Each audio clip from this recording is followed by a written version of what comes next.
So now, as I said, Speaker Silver is in his last day's observance of Passover. He wanted this press conference to go on anyway, and he asked that Danny O'Donnell represent him here. They passed the bill in 2007, and we'll hear from Danny as to what they may do in 2009. Yay! Thank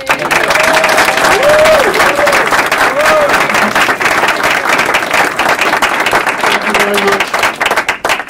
In 2007, the governor sent a program bill to the state legislature, and I was the person chosen by Speaker Silver to carry that bill in the New York State Assembly. I'm joined here today by a great many advocates from the Assembly, Assembly members Bing, Rosenthal, Gottfried, Kellner, Kavanaugh. If I missed anyone, I apologize.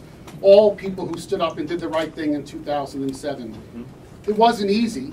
No one thought when I got the bill, when we only had 40 supporters, that we could get the numbers to pass.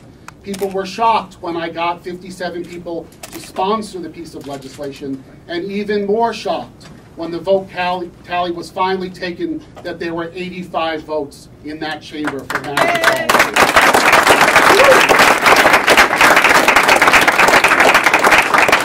Assemblymember Glick and I were on a mission to talk to our colleagues, to explain to them what our lives were and what we wanted. So let me just reiterate what I want and what I don't want. I do not want a pew in your church. I do not want a seat in your synagogue. What I want is a piece of paper that is issued by my government that many of you have had. Some of you have had it 2 or 3 times. And I'm only looking for it once. I was born in this state. I was raised in this state. I was educated in this state.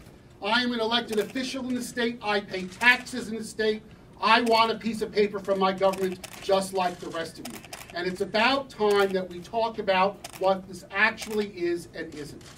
I want to praise the governor for having this press conference because in 2007 there was no such thing. It was sent to the legislator in the steep of night, so no one would know that it was coming. This is out in the open for all of us to hear, and let me tell you what I intend to do. The same exact thing I did in 2007.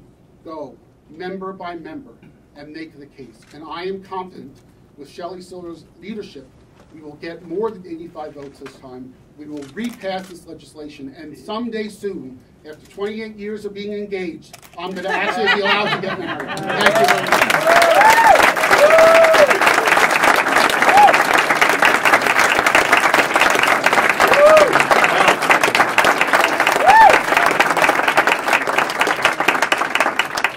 Invitations you're going to have to send out, Danny.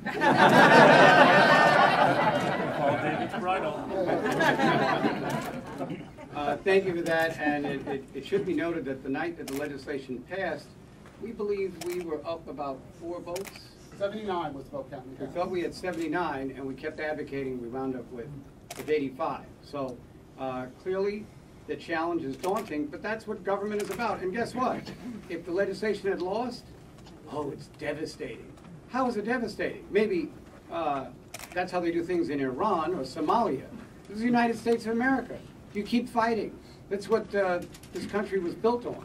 And I would really hate for those civil rights leaders and those who fought and suffered, and many of them died for it, to be looking down and thinking anybody's hesitating because a vote might be lost.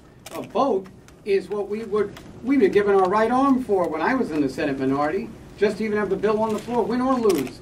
As President Woodrow Wilson once said, that publication changes more public policy than legislation.